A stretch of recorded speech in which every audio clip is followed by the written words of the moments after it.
아들은 결혼 후로 점점 연락이 뜸해졌습니다. 제가 먼저 전화를 걸지 않으면 아들의 목소리를 듣기 힘들 정도로 서로 멀어져 버렸습니다. 그래도 오늘은 어떻게든 말을 해보고 싶었습니다. 몇 번의 신호음 끝에 아들의 목소리가 들려왔습니다. 네, 아버지. 무슨 일이세요? 저는 잠시 망설이다가 천천히 말을 꺼냈습니다. 별일은 아니고 그냥 너 얼굴도 보고 싶고 해서 다음에 밥이라도 한번 같이 먹으면 좋겠다 싶어서 전화했지. 아들은 한 박자 쉬고 건성으로 대답했습니다. 네, 그러죠. 요즘 좀 바빠서 바로는 힘들겠지만 시간 봐서요. 그 대답에 마음이 조금 서운했지만 그래도 그나마 대답이라도 해준 게 고마웠습니다. 아들에게 고맙다며 짧은 인사를 건넨 뒤 전화를 끊었습니다. 전화기를 내려놓고 혼자 작은 방에 앉아 있으니 여러 가지 생각이 떠올랐습니다. 아들과의 대화가 이토록 어색하게 느껴질 줄은 젊었을 때 상상도 못했습니다. 함께 시간을 보내던 그날들이 이제는 먼 과거의 일처럼 느껴집니다. 그래도 아들이 대답이라도 해줬으니 다행이라고 그렇게 스스로를 위로해 봤습니다. 이게 무슨 일인가요?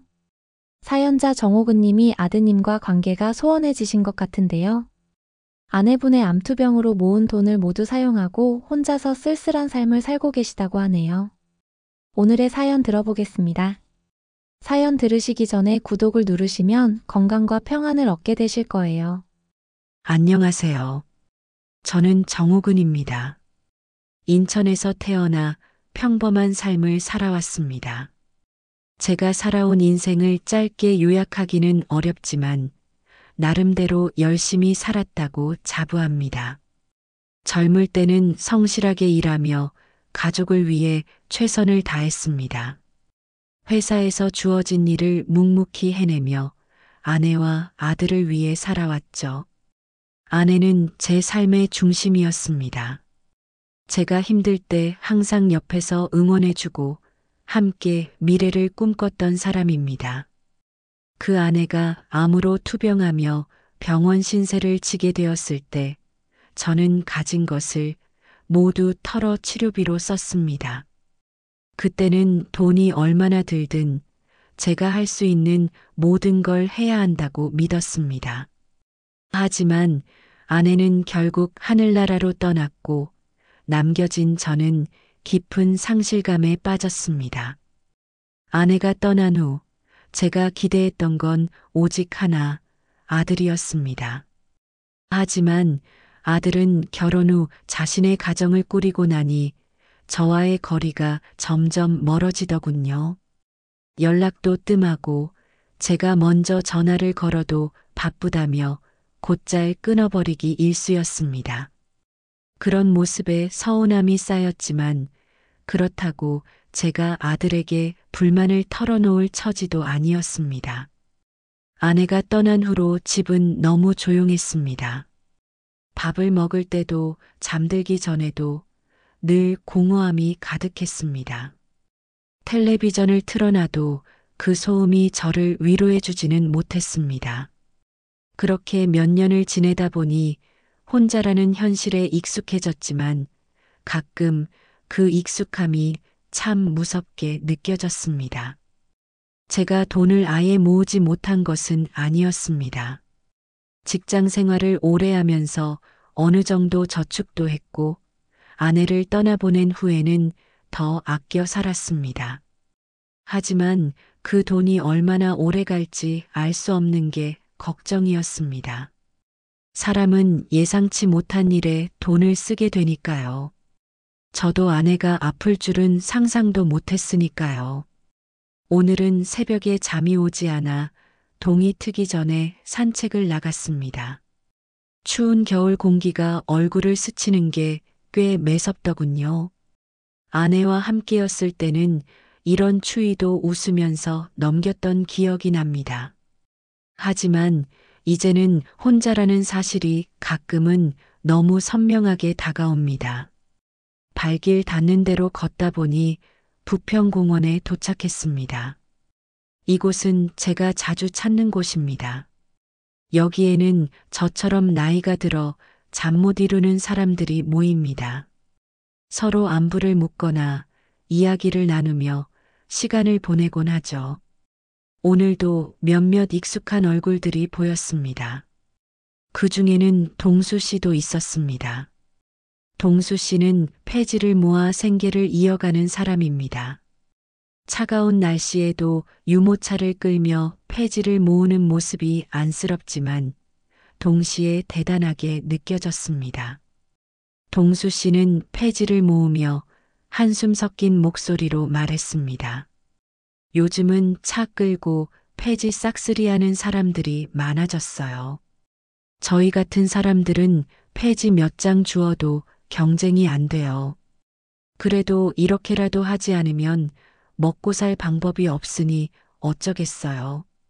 제가 동수 씨와 대화를 나누던 중 공원 중앙에서 웅성거리는 소리가 들렸습니다. 누군가 큰 소리로 고함을 치며 다툼이 벌어진 모양이었습니다. 궁금증이 생겨 그쪽으로 다가가 보니 무료 급식소에서 일이 터진 듯 했습니다. 제가 공원 중앙으로 다가가 보니 무료 급식소 앞에서 한바탕 소란이 벌어지고 있었습니다. 공원에서 종종 마주치는 노인들이 아침 식사를 받기 위해 줄을 서 있었는데 그중 한 사람이 갑자기 새치기를 하면서 분위기가 험악해진 겁니다. 줄을 새치기 한 이는 덩치가 크고 목소리가 거친 사람이었습니다. 나이가 들어 보였지만 분위기는 위협적이었습니다. 그는 줄 맨 앞에 있는 사람에게 다짜고짜 번호표를 달라고 요구하더군요. 제가 멀찍이서 보는데도 그 사람의 목소리가 귀를 찌를 정도로 컸습니다. 이봐, 내가 급해서 그러는 거 안 보여? 한두 번도 아니고 내가 여기서 기다릴 시간 있으면 이렇게 안 하지. 그냥 번호표 하나 내놔. 앞에 있던 할아버지가 손사래를 치며 대답했습니다. 나도 새벽에 여기까지 와서 받은 번호표인데 어떻게 양보를 하라고 그래? 당신이 줄을 서면 되는 거 아니야? 그런데 그 말을 듣자마자 새치기를 한 사람이 화를 내며 앞으로 성큼성큼 걸어가더니 할아버지의 어깨를 밀쳤습니다. 할아버지는 균형을 잃고 뒤로 몇 발짝 물러섰고 주변에 있던 사람들이 소리를 지르며 말리기 시작했습니다. 제가 그 광경을 보고 그냥 지나칠 수가 없었습니다. 저는 앞으로 나가며 말했습니다. 어르신, 아무리 급해도 이러시면 안 됩니다.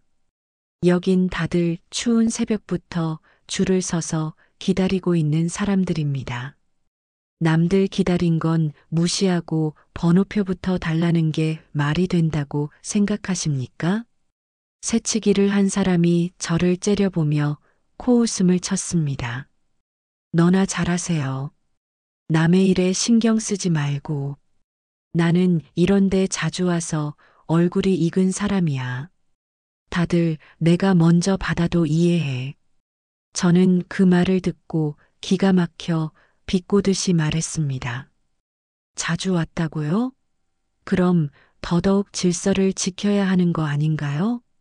여기 처음 온 사람도 줄은 서는데 자주 온 사람이란 이유로 새치기를 하면 다들 뭐라고 생각하겠습니까? 얼굴이 익으면 특권이라도 생기는 줄 아십니까?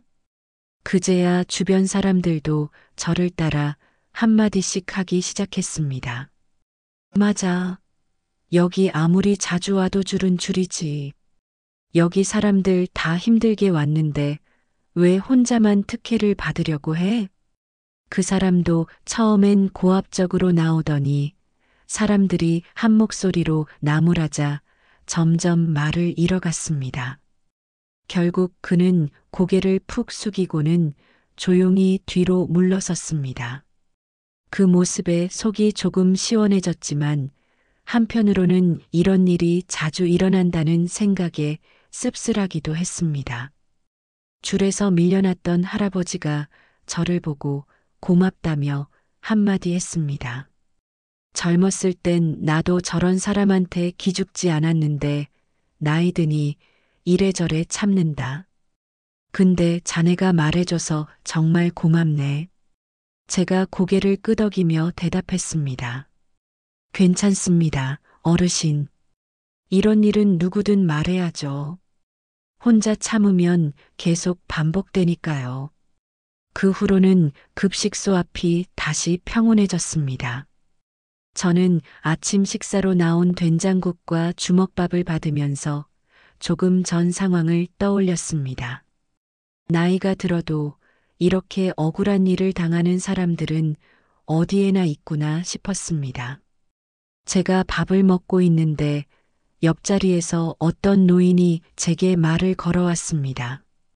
아까 새치기한 사람, 여기서 꽤 유명한 사람이야. 평소에도 저렇게 소란 피워서 다들 피하려고 하지. 저는 그 말을 듣고 웃으며 대답했습니다. 유명한 게 뭐 대단한 건가요? 저렇게 행동하면 유명해질 수밖에 없겠죠. 그 노인이 고개를 끄덕이며 말을 이어갔습니다. 근데 참 대단해. 자네 같은 젊은 사람도 여기 오는 걸 보니 사는 게 쉽지는 않은가 보구먼. 제가 그 말을 듣고 잠시 생각에 잠겼습니다. 이런 곳에 자주 오는 건 저도 쉽지 않은 일입니다. 하지만 여기서 만나는 사람들의 이야기, 그 속에서 제가 배울 수 있는 것들이 많기에 오게 되는 것 같습니다.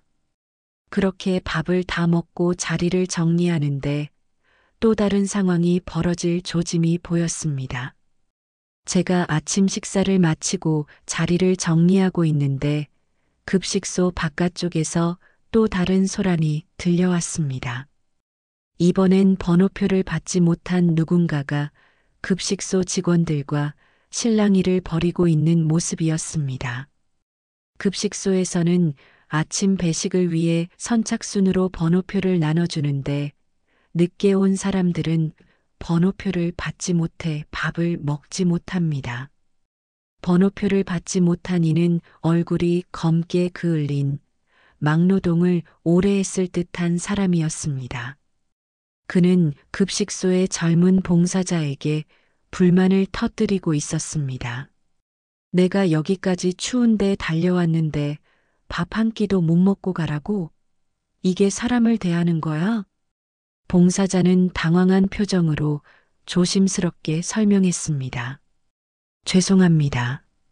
번호표 없이 배식을 드릴 수는 없어요. 이렇게 하면 다른 분들에게도 피해가 갈 수 있어서요. 그 사람은 봉사자의 말을 끊고 고함을 질렀습니다. 피해는 무슨 피해야? 다들 먹고 남을 만큼 주면서 나 하나 못 챙겨? 내가 여기 온 게 이번이 처음이 아니야. 제가 이 상황을 보고 참을 수가 없었습니다. 저는 앞으로 나가며 말했습니다. 어르신, 여기 일하는 사람들은 모두 자원봉사자입니다. 이렇게 소리를 지르시면 문제를 해결하는 게 아니라 더 복잡하게 만드시는 겁니다. 그 사람은 제 말을 듣더니 저를 노려보며 대꾸했습니다. 당신은 번호표 받았으니까 편하게 밥 먹었겠지. 내가 번호표 못 받은 심정을 알아? 저는 잠시 숨을 고르고 차분히 말했습니다. 저도 번호표 받으려고 추운 새벽부터 줄을 섰습니다. 여기 있는 다른 사람들도 마찬가지고요. 다들 그 과정을 거쳤습니다. 그런데 줄을 서지 않고 번호표 없이 밥을 달라는 건 다른 사람들에게도 불공평하지 않겠습니까? 그 사람은 여전히 화가 나 있는 듯 했지만 제 말에 약간 수그러드는 표정을 보였습니다. 그러자 옆에 있던 동수 씨가 말을 거들었습니다. 여기 봉사자들이 번호표를 나눠주는 건 다 이유가 있어요. 만약 이런 규칙이 없다면 누가 먼저 왔는지, 얼마나 기다렸는지 알 수가 없어서 싸움이 더 커질 겁니다. 그 사람은 잠시 머뭇거리더니 결국 고개를 숙이며 말했습니다. 알겠소. 내가 너무 예민했나 봐. 봉사자는 안도하는 표정으로 그에게 따뜻한 차 한 잔이라도 드릴 수 있다고 말하며 그를 안내했습니다. 상황이 진정되자 주변 사람들도 안도의 한숨을 쉬는 모습이었습니다. 제가 동수 씨를 보며 말했습니다. 이런 일이 자주 일어나나 보죠? 동수 씨는 고개를 끄덕이며 답했습니다. 자주 일어나지. 여기 오는 사람들 대부분은 다들 삶이 팍팍하니까 작은 일에도 예민해지는 거야. 밥 한 끼라도 못 먹으면 오늘 하루를 버티기 힘드니까. 그 말을 듣고 저도 마음이 씁쓸했습니다. 사람이 배고플 때 얼마나 예민해질 수 있는지 알기에 그 사람의 행동을 완전히 이해하지 못한다고 할 수는 없었습니다. 그날은 아침부터 이런저런 일이 많아 조금 피곤했지만 저는 여전히 이곳에 머물며 동수 씨와 이야기를 이어갔습니다. 그러다 보니 어느새 점심시간이 다가오고 있었습니다. 그런데 점심 배식을 기다리던 중 또 다른 일이 벌어지기 시작했습니다. 이번엔 더 심각한 문제가 생길 것 같은 느낌이 들었습니다. 점심시간이 다가오자 급식소 앞은 다시 분주해졌습니다. 사람들은 아침보다 더 많은 수로 몰려들었고 다들 배식을 받기 위해 서둘러 줄을 서기 시작했습니다. 저는 아침에 일어난 소란을 떠올리며 점심도 순탄치 않을 것 같은 불안감이 들었습니다. 제 옆에는 동수 씨가 여전히 서 있었습니다. 그는 배식 시간이 다가오면 슬슬 몸을 움직여야 한다며 제게 말을 건넸습니다. 이렇게 추운 날에는 오래 서 있으면 몸이 더 차가워지니까 조금씩 움직이는 게 좋아요. 저는 고개를 끄덕이며 동수 씨의 말에 동의했습니다. 사실 아침부터 바람이 차서 손발이 꽁꽁 얼 정도였는데 점심 무렵에도 온도는 크게 나아지지 않았습니다. 사람들 대부분이 두꺼운 외투와 모자로 중무장했지만 노인들 사이에서는 여전히 추위로 몸을 떠는 모습이 보였습니다. 그러던 중 급식소 주변에서 또 다른 사건이 발생했습니다. 이번에는 젊은 남성 한 명이 급식소에 나타나더니 줄 앞쪽으로 다가가 어르신들을 밀치기 시작했습니다. 그는 꽤 건장한 체격이었고 어디선가 술을 마셨는지 말투가 흐리고 비틀거렸습니다. 이봐요, 나도 먹어야 하니까 비켜요. 내가 줄 서는데 시간을 낭비할 여유가 없단 말이야. 젊은 남성의 행동에 사람들이 불만을 표하기 시작했습니다. 특히 앞쪽에 서 있던 한 노인이 그를 막아서며 말했습니다. 여기 규칙이 있는데 줄 서서 번호표 받아야 하는 거 모르시오? 그러자 젊은 남성은 비웃듯이 말했습니다. 규칙? 어르신, 그런 거 다 필요 없어요. 내가 먹겠다고 하면 먹는 거야. 당신들이 막을 수 있겠어? 그 말에 노인의 얼굴이 굳어졌습니다. 주위 사람들도 점점 긴장하기 시작했습니다. 저는 그 모습을 보고 가만히 있을 수가 없었습니다. 앞으로 나가 젊은 남성에게 말을 건넸습니다. 여기서는 다들 줄을 서서 기다리는 겁니다. 어르신들이 한겨울 새벽부터 와서 기다리신 걸 모르는 건 아니겠죠? 왜 남의 노력을 이렇게 무시합니까? 젊은 남성은 저를 위아래로 훑어보며 비아냥거렸습니다. 아저씨, 참견 좀 그만하시죠? 나한테 밥 주는 게 그렇게 싫으면 아저씨 밥이라도 나눠주든가. 그의 뻔뻔한 태도에 화가 치밀었지만 저는 최대한 차분히 말했습니다. 나눠줄 밥이 있으면야 나눠줄 수도 있죠.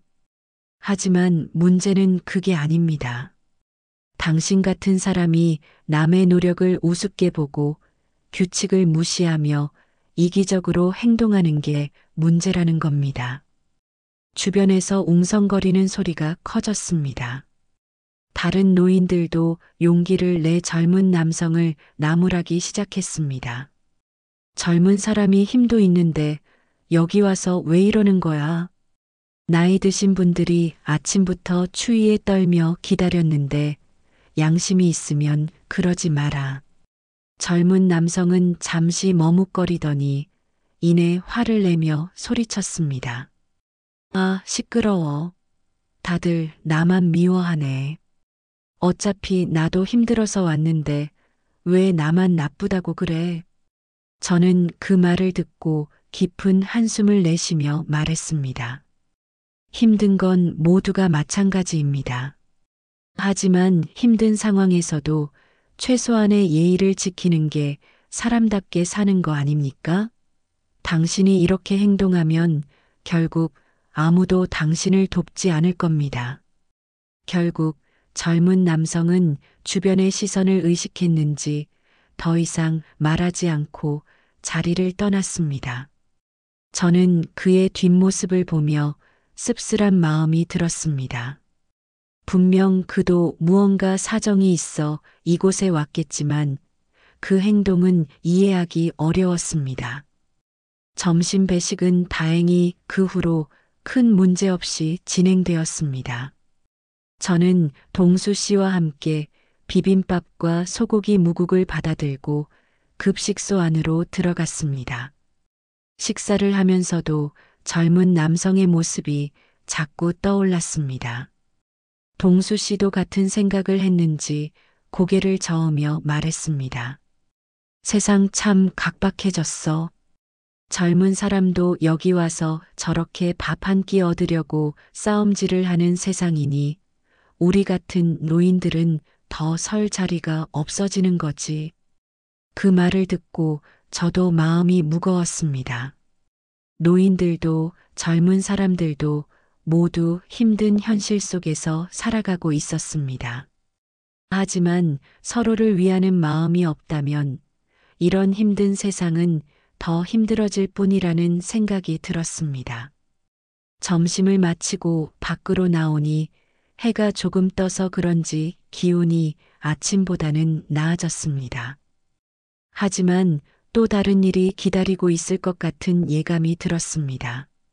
점심을 마치고 밖으로 나왔을 때 공원 한쪽에서 사람들이 무리지어 웅성거리고 있는 모습이 보였습니다.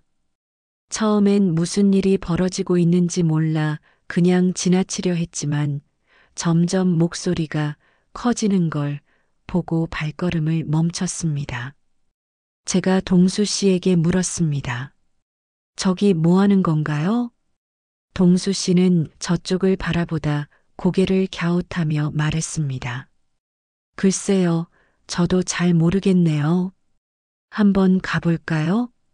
둘이 함께 무리 쪽으로 다가갔습니다. 가까이 가보니 장기를 두는 노인들과 구경꾼들로 둘러싸인 장기판이 있었습니다. 그런데 분위기가 이상했습니다. 단순히 장기를 두는 사람들만 있는 게 아니라 그 주변의 싸움이라도 날 것 같은 긴장감이 감돌고 있었습니다. 장기를 두던 두 노인 중 한 명이 벌떡 일어서며 소리쳤습니다. 아니, 내가 이겼다고 몇 번을 말해야 알아들어? 말이 통하지 않아. 다른 쪽 노인은 앉은 자리에서 천천히 고개를 들며 대꾸했습니다. 이긴 게 아니라 졌다고 몇 번이나 말하냐고. 내가 이기는 수를 다 보여줬잖아. 그 상황은 단순한 장기 승부를 둘러싼 말다툼이 아니었습니다. 주변에서 들리는 말에 따르면 돈이 걸려 있었던 겁니다.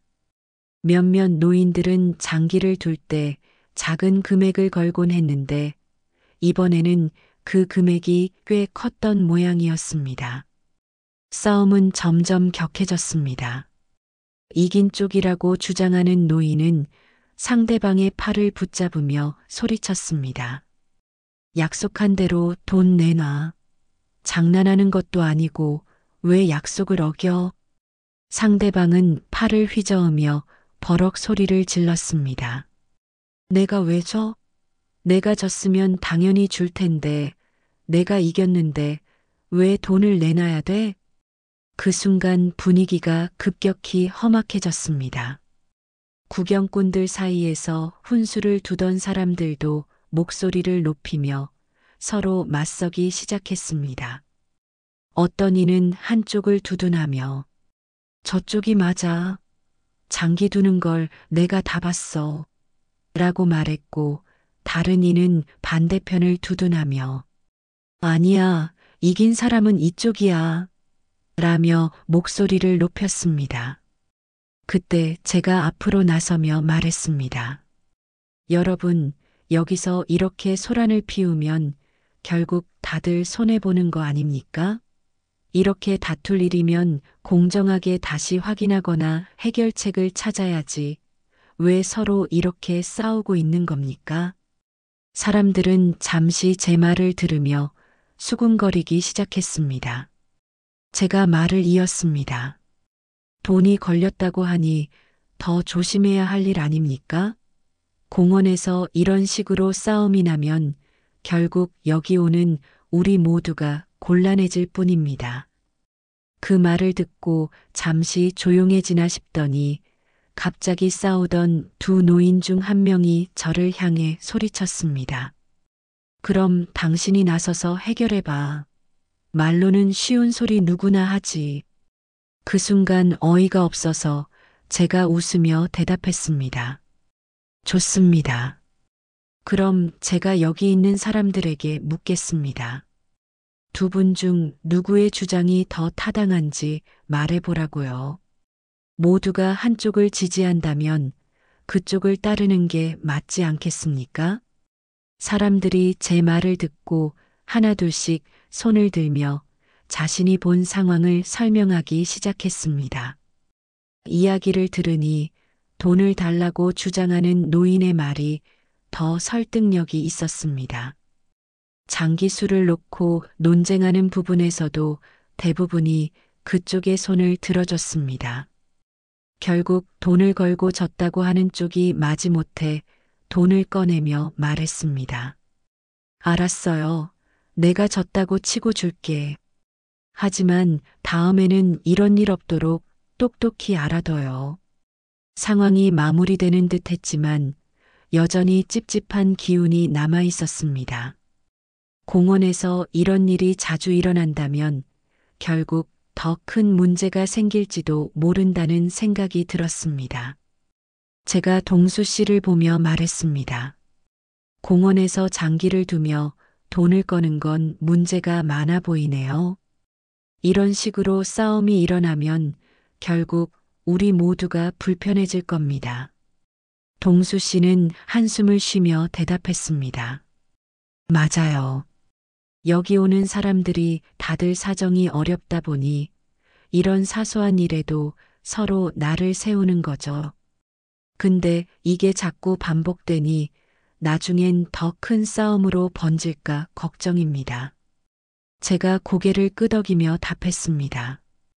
이런 일은 결국 규칙을 정하거나 공원 관리 측에 도움을 요청해야 해결될 것 같네요. 그냥 넘어가면 또 반복될 테니까요. 그렇게 일이 정리되었지만 저는 여전히 찜찜한 마음으로 공원을 떠나지 못했습니다. 다른 일이 또 생길 것 같은 느낌이 들었기 때문입니다. 장기판 사건이 겨우 마무리된 후 저는 조금 떨어진 곳에서 동수 씨와 따뜻한 커피를 한잔하며 마음을 진정시키고 있었습니다. 자판기에서 뽑은 300원짜리 커피지만 추운 날씨에 손을 녹이며 마시니 이것만으로도 큰 위안이 되더군요. 동수 씨는 커피를 홀짝이며 한숨을 내쉬었습니다. 호근 씨, 여기서 매일 이런 일이 반복됩니다. 장기판이든 급식소든 어디든 사람이 몰리면 다툼이 생기죠. 그런데 이걸 막을 뾰족한 방법도 없어요. 저는 고개를 끄덕이며 대답했습니다. 맞습니다. 서로 사정이 힘드니 더 예민해지고 작은 일에도 크게 반응하는 것 같아요. 그렇게 대화를 나누고 있는데 멀리서 또다시 소란스러운 소리가 들려왔습니다. 이번엔 공원의 다른 쪽에서 사람들이 몰려 있었습니다. 저는 동수 씨와 함께 그쪽으로 가보기로 했습니다. 가까이 다가가 보니 폐지를 리어카에 실은 할머니 한 분과 젊은 남성 두 명이 심하게 언성을 높이며 싸우고 있었습니다. 할머니는 리어카를 꼭 붙들고 있었고 젊은 남성들은 리어카를 빼앗으려는 듯 보였습니다.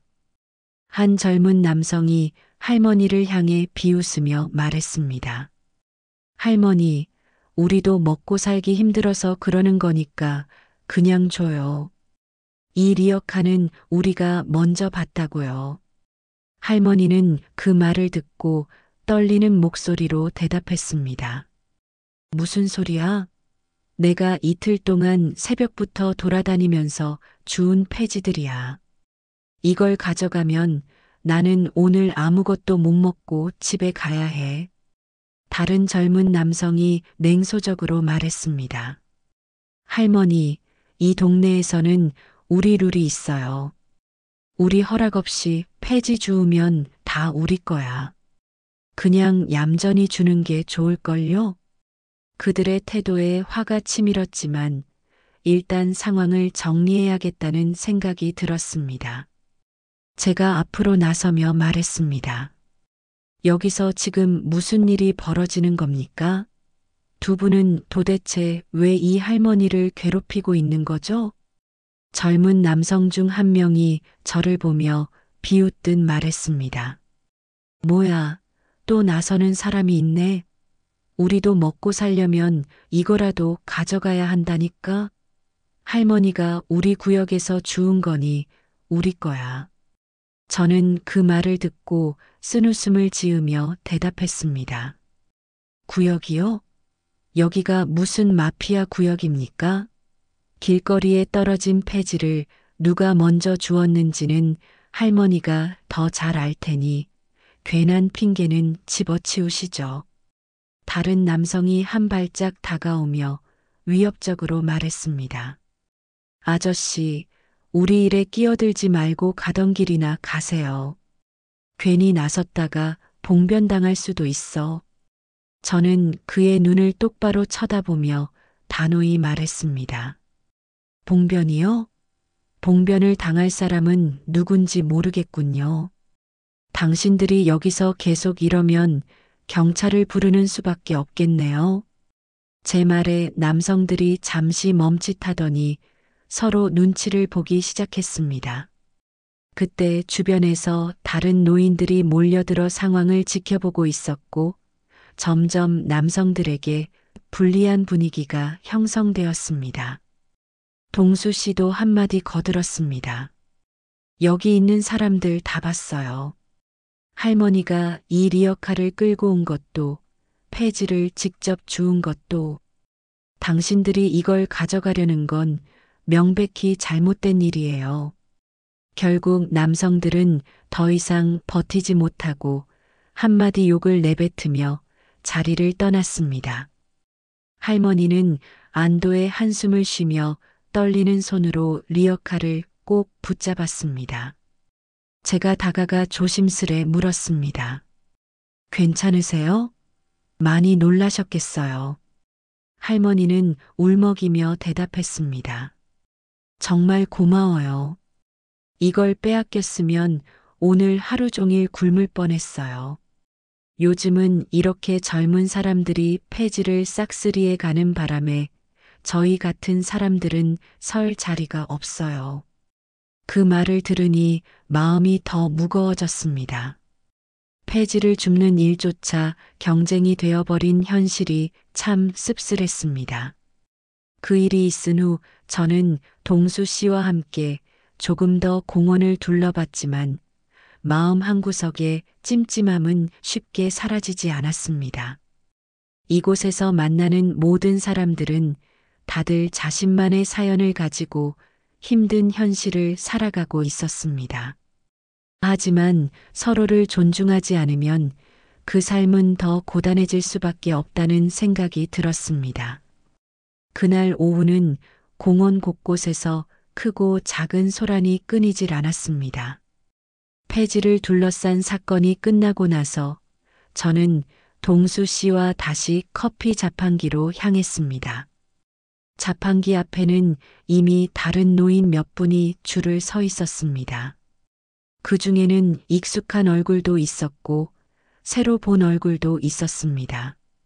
자판기 옆에서 커피를 기다리며 잠시 숨을 고르고 있는데 동수 씨가 말했습니다. 호근 씨, 아까 그 젊은 사람들 말이에요. 요즘은 저런 일이 자주 생깁니다. 젊은 사람들이 폐지까지 싹쓸이하니까 우리 같은 노인들은 설 자리가 점점 없어져요. 제가 동수 씨의 말을 듣고 답했습니다. 정말 그렇네요. 폐지를 줍는 것도 경쟁이 되는 세상이라니 어떻게든 버티는 사람들이 대단해 보입니다. 동수 씨는 고개를 끄덕이며 말을 이었습니다. 저도 예전에 한번 비슷한 일을 겪었어요.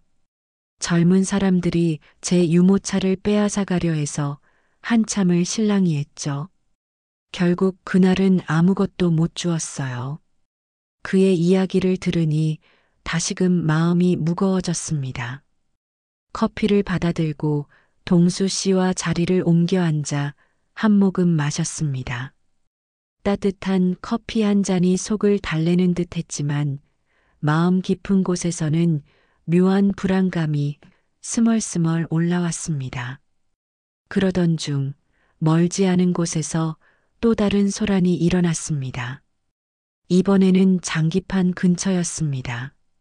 사람들이 몰려들어 웅성거리며 누군가를 지켜보고 있었습니다. 저는 동수 씨와 함께 그쪽으로 다가가 봤습니다. 장기판 앞에는 두 남자가 서 있었는데 그중 한 사람은 50대쯤 되어 보이는 중년 남성이었고 다른 한 사람은 70대 노인이었습니다. 상황을 보니 중년 남성이 술에 취한 상태에서 노인을 조롱하며 싸움을 걸고 있는 듯 했습니다. 중년 남성은 삐딱한 자세로 장기판을 발로 차며 비아냥거렸습니다.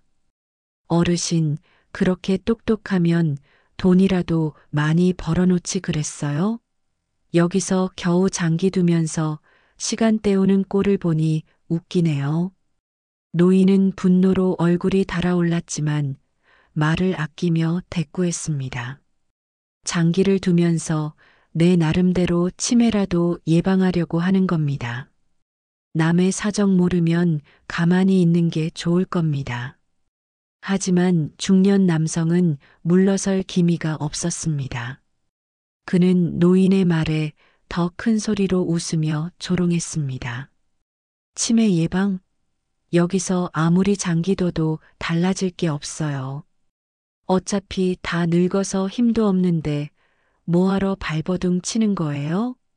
그냥 집에서 쉬지 그러세요. 그 모습을 보고 더 이상 참을 수가 없었습니다. 제가 앞으로 나서며 중년 남성에게 말했습니다. 그쪽이야말로 왜 이렇게 남의 일에 참견을 합니까? 여기서 어르신들이 장기를 두건 커피를 마시건 그게 무슨 상관이죠? 중년 남성이 저를 쳐다보며 비웃었습니다. 뭐야, 당신은 또 왜 끼어들어요? 여기 어르신들한테 뭔가 빚이라도 졌어요? 제가 단호히 대답했습니다. 빚이야 없지만 이렇게 나이 드신 분들한테 무례하게 구는 건 못 본 척할 수가 없습니다. 게다가 술에 취해서 이러는 거라면 더더욱 용납하기 어렵습니다. 그의 얼굴이 일그러지더니 저를 향해 손가락질하며 소리쳤습니다. 참견하지 말라니까. 당신도 노인네들 편만 들다가는 곳 같이 늙어갈걸. 그 말에 저는 비꼬듯 웃으며 말했습니다. 그쪽도 곧 늙을 겁니다. 하지만 늙더라도 이렇게 남을 괴롭히는 사람보다는 다른 사람들과 어울리며 지내는 어르신들이 훨씬 낫다고 생각하네요. 제 말을 듣고 주변 사람들이 박수를 치며 중년 남성을 나무랐습니다. 결국 그는 혼자서 씩씩대며 자리를 떠났습니다. 노인은 고맙다며 제게 손을 내밀었고 저는 그 손을 꼭 잡아드렸습니다. 그날 오후는 결국 그런 소란들로 끝이 났습니다. 저는 집으로 돌아가는 길에 오늘 하루 공원에서 본 일들이 계속 떠올랐습니다. 나이를 먹고 삶이 힘들어질수록 서로를 이해하고 돕는 게 얼마나 중요한지 깨달았습니다. 공원에서 있었던 일들을 마치고 집으로 돌아왔습니다. 문을 열고 들어서니 집안은 여전히 쓸쓸하고 조용했습니다. 아내가 떠난 이후로 이 집은 항상 이렇게 적막하기만 합니다. 밤 냄새도 누군가의 목소리도 없는 공간은 시간이 멈춘 것처럼 느껴질 때가 많습니다. 외투를 벗어 옷걸이에 걸고 텅 빈 거실을 지나 작은 방으로 들어갔습니다.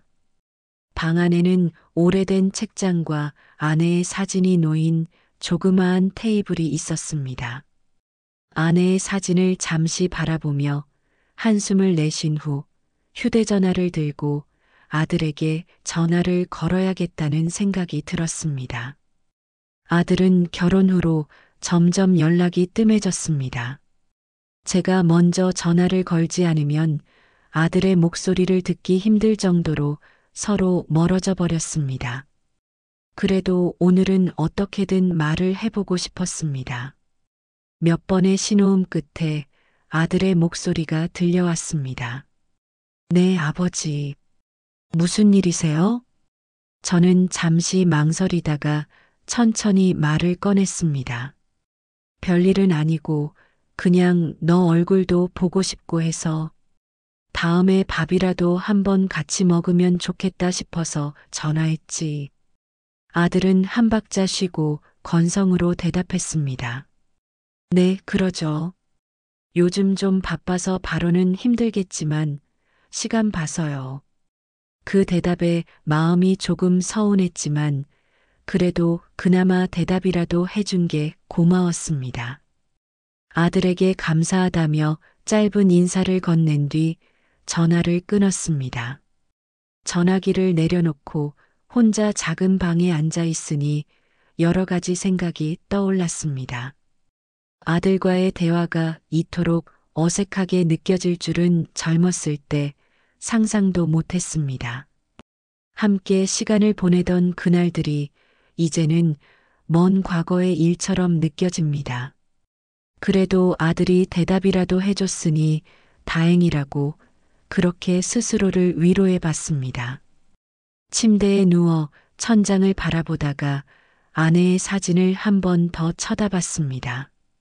그때는 이 집이 이렇게 조용하지 않았습니다.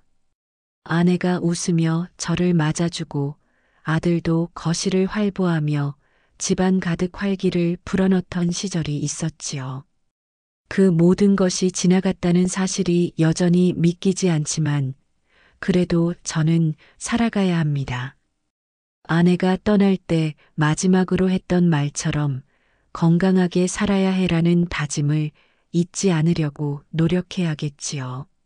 조용한 방 안에서 저는 천천히 잠에 들었습니다.